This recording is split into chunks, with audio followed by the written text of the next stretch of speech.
Welcome to English Reading for Learning. Brave Amanda. A moral story: face every danger with bravery.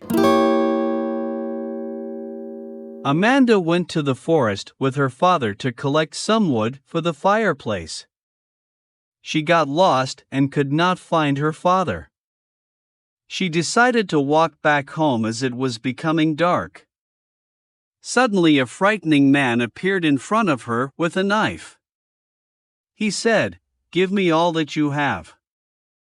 Amanda immediately took off her ring and gave it to him. He said, "Give me your axe too." She threw her axe at the man's hand and his knife slipped out of his hand.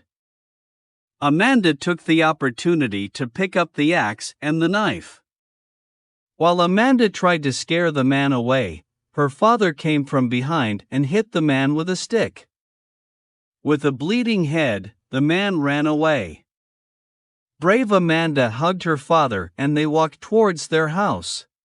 Thanks for watching and listening. Please click like and subscribe for new and latest uploads.